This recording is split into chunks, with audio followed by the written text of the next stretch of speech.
हम सब जानते हैं कि इंडिया में बहुत सारे नए नए एक्सप्रेसवे बनाए जा रहे हैं और फ्यूचर में गवर्नमेंट इंडिया में बहुत सारे और नए नए एक्सप्रेसवे और हाईवे बनाने वाली है। गवर्नमेंट का टारगेट है कि नेक्स्ट 5 इयर्स में 23 से भी ज्यादा नए एक्सप्रेसवे बनाकर रेडी कर दे। हम देख रहे हैं कि सेंट्रल गवर्नमेंट इंफ्रास्ट्रक्चर के डेवलपमेंट पे काफी फोकस कर रही है। सेंट्रल गवर्नमेंट के साथ ही साथ अब स्टेट गवर्नमेंट भी अपने स्टेट के इंफ्रास्ट्रक्चर पे काफी फोकस कर रही है। हम बेस्ट एग्जाम्पल देख सकते हैं उत्तर प्रदेश का। हम सब जानते हैं कि उत्तर प्रदेश की गवर्नमेंट अपने स्टेट में एक्सप्रेसवे के डेवलपमेंट पे काफी फोकस कर रही है। इस वक्त यूपी में जो एक्सप्रेसवे बन चुके हैं और जो एक्सप्रेसवे बन रहे हैं या फ्यूचर में बनने वाले हैं, उन सबको मिला दे तो यूपी में 13 से ज्यादा एक्सप्रेसवे हो जाएंगे और इन सभी एक्सप्रेसवे के टोटल लेंथ को कंबाइन कर दे तो 3000 किलोमीटर से भी ज्यादा हो जाएगा। यूपी एक्सप्रेसवे के मामले में नंबर 1 स्टेट है, इसलिए उत्तर प्रदेश को एक्सप्रेसवे प्रदेश भी कहा जाता है। लेकिन अब महाराष्ट्र गवर्नमेंट भी अपने स्टेट में एक्सप्रेसवे और हाईवे के डेवलपमेंट पे काफी फोकस करने वाली है। महाराष्ट्र गवर्नमेंट अपने स्टेट में इंफ्रास्ट्रक्चर के डेवलपमेंट पे 6 लाख करोड़ रुपीस खर्च करने वाली है। इस प्रोजेक्ट में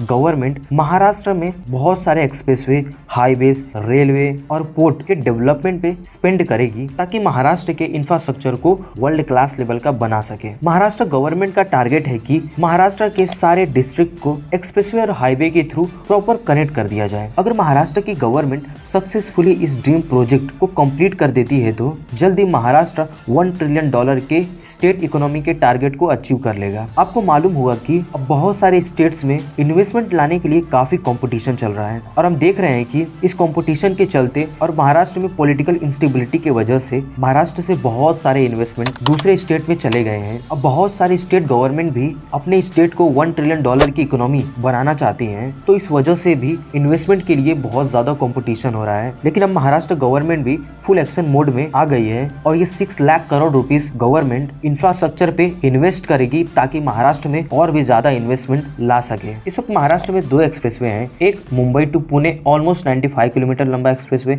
और दूसरा हाल ही में नया बनकर रेडी हुआ नागपुर मुंबई एक्सप्रेसवे या फिर समृद्धि महामार्ग। समृद्धि महामार्ग इस वक्त महाराष्ट्र का सबसे लंबा एक्सप्रेसवे है। इसका टोटल लेंथ 701 किलोमीटर है। समृद्धि महामार्ग बन जाने से मुंबई टू नागपुर जाने में अब सिर्फ 7 से 8 घंटे लगते हैं, जबकि यही दूरी पहले कंप्लीट करने में 15 से 16 घंटे लग जाते थे। समृद्धि महामार्ग बन जाने से लॉजिस्टिक कॉस्ट कम होगा, यहाँ पे इंडस्ट्रियल डेवलपमेंट होगा, यहाँ पे बहुत सारी इंडस्ट्री आकर लगेंगी और इससे लोकल लोगों को काफी फायदा पहुंचेगा, उनको जॉब मिलेगा। समृद्धि महामार्ग के बाद अब गवर्नमेंट एक और नया expressway Nagpur to Goa expressway बनाने वाली है। इस एक्सप्रेसवे को शक्तिपीठ एक्सप्रेसवे के नाम से जानते हैं। यह नया एक्सप्रेसवे समृद्धि महामार्ग से भी बड़ा होने वाला है। समृद्धि महामार्ग का टोटल लेंथ 701 किलोमीटर है, लेकिन नया बनने वाले शक्तिपीठ एक्सप्रेसवे का टोटल लेंथ 761 किलोमीटर होने वाला है। इस शक्तिपीठ एक्सप्रेसवे को भी समृद्धि महामार्ग के जैसे ही बनाया जाएगा। शक्तिपीठ एक्सप्रेसवे को 6 लेन का बनाया जाएगा। ये एक्सप्रेसवे भी ग्रीनफील्ड एक्सप्रेसवे होने वाला है। समृद्धि महामार्ग से विदर्भ रीजन प्रॉपर कनेक्ट हो गया है और शक्तिपीठ एक्सप्रेसवे से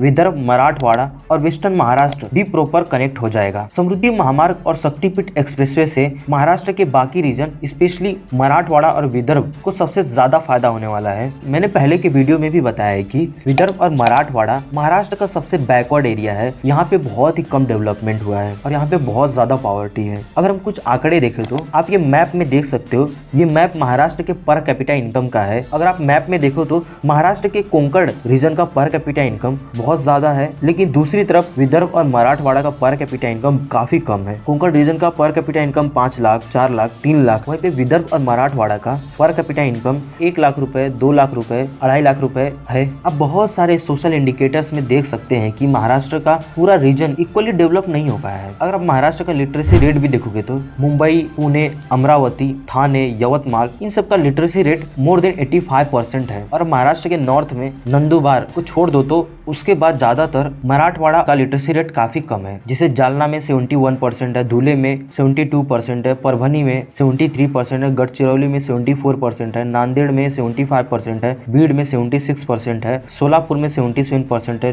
लातूर में 77% है, इंडोली में 78% है। अगर आप नीति आयोग का रिपोर्ट मल्टी डायमेंशनल पॉवर्टी का इंडेक्स भी देखोगे तो महाराष्ट्र का सबसे पुअर डिस्ट्रिक्ट नंदुरबार है, जहाँ की 52% पॉपुलेशन गरीब है। फिर उसके बाद धुले है 23%। इन दोनों को छोड़ दो तो उसके पास सबसे ज्यादा प्रायोरिटी मराठवाड़ा विदर्भ में है। हिंदौली में 28%, नांदेड़ में 27%, यवतमाल में 23%, परभनी में 23%, बीड में 22%, वाशिम में 22%। यहाँ पे इतना ज्यादा प्रायोरिटी है। अब ह्यूमन डेवलपमेंट का इंडेक्स भी देखोगे तो यहाँ का ह्यूमन डेवलपमेंट भी काफी कम हो। महाराष्ट्र में किसान बहुत ज्यादा सुसाइड करते हैं, उसमें भी देखोगे तो विदर्भ और मराठवाड़ा में सबसे ज्यादा किसान सुसाइड करते हैं। बट अभी भी महाराष्ट्र में मोर देन 50% पॉपुलेशन एग्रीकल्चर पे डिपेंड है। 2021 में एक स्टडी हुआ था जिसमें क्लाइमेट चेंज का एग्रीकल्चर पे क्या इम्पैक्ट होगा उसके बारे में बताया गया था, जिसमें ये मालूम हुआ कि महाराष्ट्र में जो क्रॉप एरिया है जहाँ पे फसलें उगाई जाती है उसमें से 77% क्रॉप एरिया को क्लाइमेट चेंज से बहुत ज्यादा नुकसान होने वाला है। अगर आप उसका भी मैप देखोगे तो उसमें भी मराठवाड़ा विदर्भ पर सबसे ज्यादा इम्पैक्ट पड़ेगा। और हम सब जानते हैं कि यहाँ पे पानी का भी बहुत बड़ा इशू है। यहाँ पे आज भी लोगों का प्राइमरी इनकम सोर्स एग्रीकल्चर है। क्लाइमेट चेंज का एग्रीकल्चर पे बहुत ज्यादा इम्पैक्ट पड़ने से इन लोगों को बहुत नुकसान झेलना पड़ेगा। इसके लिए जरूरी है कि लोगों के पास इनकम सोर्स का अदर ऑप्शन भी हो, वो पूरी तरह से एग्रीकल्चर पे डिपेंड न रहे। उसके लिए इस तरह के इंफ्रास्ट्रक्चर के प्रोजेक्ट्स महाराष्ट्र के लिए बहुत इंपॉर्टेंट है। जब बहुत सारे एक्सप्रेसवे हाईवेज बनेंगे तो यहाँ पे काफी इन्वेस्टमेंट आएगा, यहाँ पे इंडस्ट्रीज आएंगी,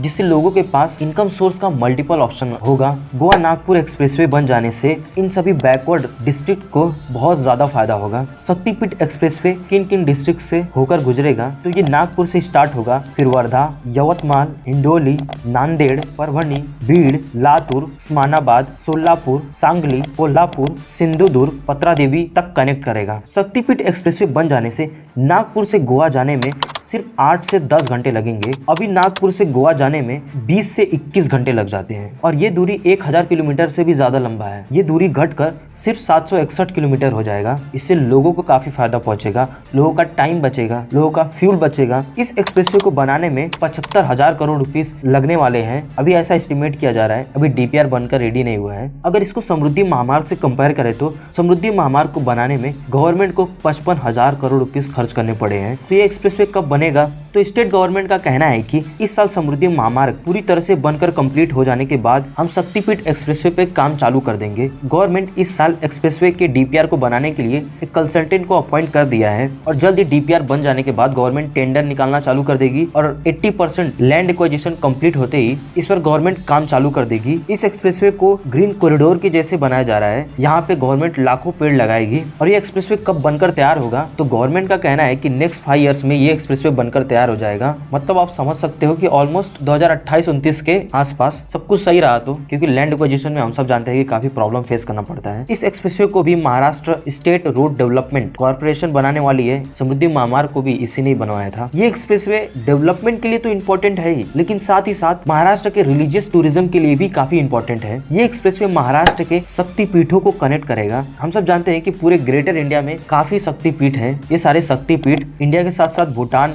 बांग्लादेश, नेपाल, श्रीलंका, तिब्बत, पाकिस्तान में भी मिलेंगी। इस शक्तिपीठ में से 4 शक्तिपीठ महाराष्ट्र में है, जिसमें कोल्हापुर में अंबाबाई, सोलापुर में तुळजापुर भवानी, नांदेड़ में रेणुका माता, नासिक में सप्तशृंगी। इन 4 शक्तिपीठ में से 3 शक्तिपीठ को नागपुर गोवा एक्सप्रेसवे कनेक्ट कर देगा। इसका फायदा ये होगा कि यहाँ पे लाखों लोग पूरे इंडिया से आसानी से दर्शन करने आ जा सकेंगे। रिलीजियस टूरिज्म बढ़ने से लोकल लोगों को काफी फायदा होगा। यहाँ पे उनको काफी इकोनॉमिक अपॉर्चुनिटी मिलेगा। देखो, शक्तिपीठ एक्सप्रेसवे और समृद्धि महामार्ग से सबसे ज्यादा किसी को इकोनॉमिकली फायदा होगा तो वो नागपुर को होगा। मैं ऐसा क्यों कह रहा हूँ आप अभी समझोगे, तो वीडियो को अंत तक जरूर देखना। देखो, सबसे पहले हम लोग नागपुर के बारे में जानते हैं। नागपुर महाराष्ट्र का विंटर कैपिटल भी है और महाराष्ट्र का 3rd लार्जेस्ट सिटी भी है। नागपुर का लोकेशन बहुत ही यूनिक है। नागपुर इंडिया के सेंटर में है। नागपुर से नॉर्थ साउथ के सभी major cities almost equally distance पे है। नागपुर के लोकेशन का इकोनॉमिकली बेनिफिट उठाने के लिए महाराष्ट्र की गवर्नमेंट नागपुर में बहुत सारे इंफ्रास्ट्रक्चर के डेवलपमेंट पे काम कर रही है। इसमें से एक बहुत ही बड़ा प्रोजेक्ट है मिहान प्रोजेक्ट। आप सोचोगे कि ये कौन सा प्रोजेक्ट है, तो इसका मतलब है multi modal international cargo hub and airport at Nagpur. इस प्रोजेक्ट में गवर्नमेंट नागपुर को एक लॉजिस्टिक्स हब के जैसे डेवलप करना चाहती है। ये प्रोजेक्ट इंडिया के सबसे बड़े प्रोजेक्ट्स में से एक है। मिहान प्रोजेक्ट नागपुर में 4354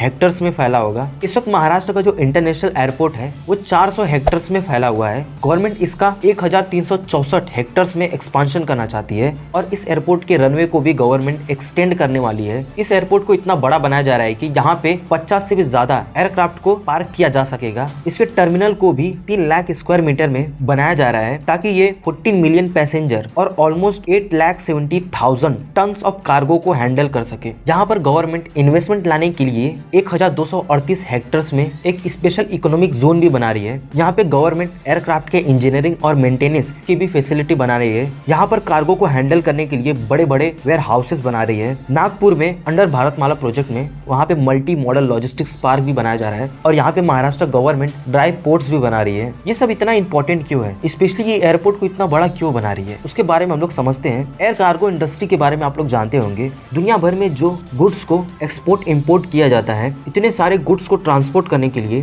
रोड्स, रेलवे, शिप और एयर ट्रांसपोर्ट का यूज किया जाता है, चाहे वो डोमेस्टिक लेवल पे हो या फिर इंटरनेशनल लेवल पे हो। दुनिया भर में मेजोरिटी ऑफ द गुड्स को ट्रांसपोर्ट करने के लिए बड़े साइज के कार्गो शिप्स का यूज किया जाता है और ओशन के थ्रू इसे पूरी दुनिया में एक्सपोर्ट किया जाता है। दुनिया भर में ऑलमोस्ट 70 to 80% गुड्स का एक्सपोर्ट इन्हीं कार्गो शिप्स के थ्रू किया जाता है। 2019 में इन्हीं कार्गो शिप्स के थ्रू $14 ट्रिलियन के गुड्स का एक्सपोर्ट किया गया था। ये पूरे 11 टन गुड्स थे। इसी तरह से रोड और रेलवे के थ्रू भी गुड्स को एक्सपोर्ट इंपोर्ट किया जाता है। तो ऐसे ही एयर कार्गो के थ्रू भी गुड्स का पूरी दुनिया में एक्सपोर्ट किया जाता है। हम लोगों में से ज्यादातर लोग समझते हैं कि एरोप्लेन से ज्यादातर पैसेंजर ही ट्रैवल करते हैं, बट ऐसा नहीं है। दुनिया भर में एयर कार्गो इंडस्ट्री बहुत बड़ी इंडस्ट्री है। एयर कार्गो ट्रांसपोर्ट के थ्रू एवरी ईयर $6 ट्रिलियन के गुड्स को पूरी दुनिया में एक्सपोर्ट किया जाता है। Approximately 35% of world trade by value इन्हीं एयर कार्गो के थ्रू ही ट्रांसपोर्ट किया जाता है। एयर कार्गो के थ्रू गुड्स को ट्रांसपोर्ट करना काफी एक्सपेंसिव होता है as compare to ship, road और रेलवे। अगर पूरी दुनिया में गुड्स को बल्क में लार्ज क्वांटिटी में एक्सपोर्ट करना हो तो ज्यादातर शिप के थ्रू किया जाता है, बट इसमें यह है कि काफी टाइम लगता है। ऐसे ही रोड और रेलवे के थ्रू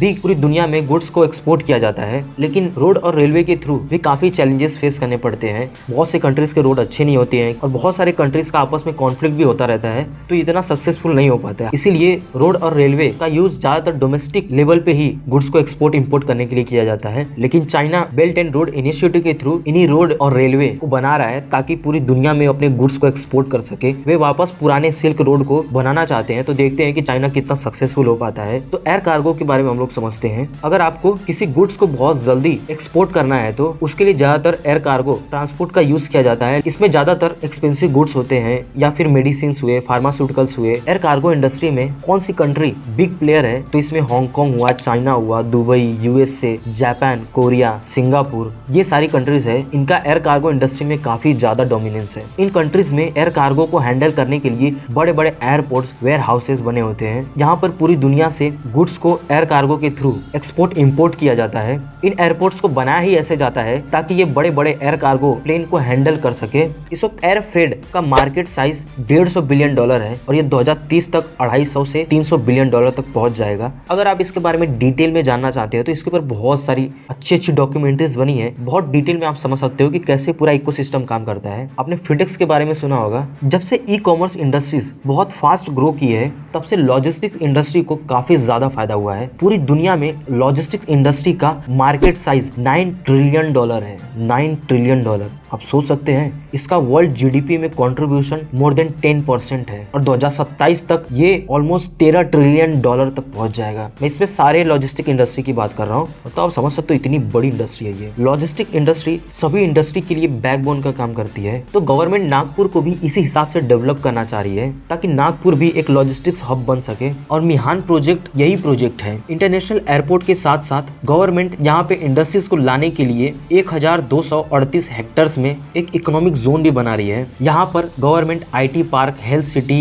इंडस्ट्रियल क्लस्टर बना रही है। यहाँ पे कुछ इंडस्ट्रीज आना भी चालू कर दी है। यहाँ के आईटी पार्क में इन्फोसिस, टीसीएस, टेक महिंद्रा ने ऑलरेडी इन्वेस्टमेंट किया है। यहाँ पे इंडस्ट्रीज ने भी इन्वेस्टमेंट किया है, जैसे textile industry, garment industry, food processing industry, pharmaceutical, biomedical जैसी इंडस्ट्रीज ने। गवर्नमेंट इस इकोनॉमिक जोन में इंडस्ट्रीज को लाने के लिए काफी इंसेंटिव दे रही है, जैसे single window system, 100% FDI tax में छूट दे रही है। अगर आप इस प्रोजेक्ट के बारे में डिटेल में जानना चाहते हैं तो ये सारे गवर्नमेंट के वेबसाइट के हैं, तो आप पूरा डिटेल में पढ़ सकते हैं। बट पिछले कई सालों से पॉलिटिक्स की वजह से ये प्रोजेक्ट कंटिन्यूअसली डिले होता जा रहा है। हालांकि गवर्नमेंट इस पे अब धीरे धीरे काफी फोकस कर रही है। गवर्नमेंट नागपुर के यूनिक लोकेशन का एडवांटेज उठाने के लिए चारों तरफ से नागपुर को प्रॉपर कनेक्ट कर रही है। गवर्नमेंट मुंबई टू नागपुर के बीच industrial corridor, high speed rail corridor और फ्रेट कॉरिडोर भी बनाने वाली है। एक्सप्रेसवे ऑलरेडी बन चुका है। इतना ही नहीं बल्कि गवर्नमेंट नागपुर को आंध्र प्रदेश के विजयवाड़ा से कनेक्ट करने के लिए 457 किलोमीटर लंबा एक्सप्रेसवे भी बना रही है। Government Delhi to Nagpur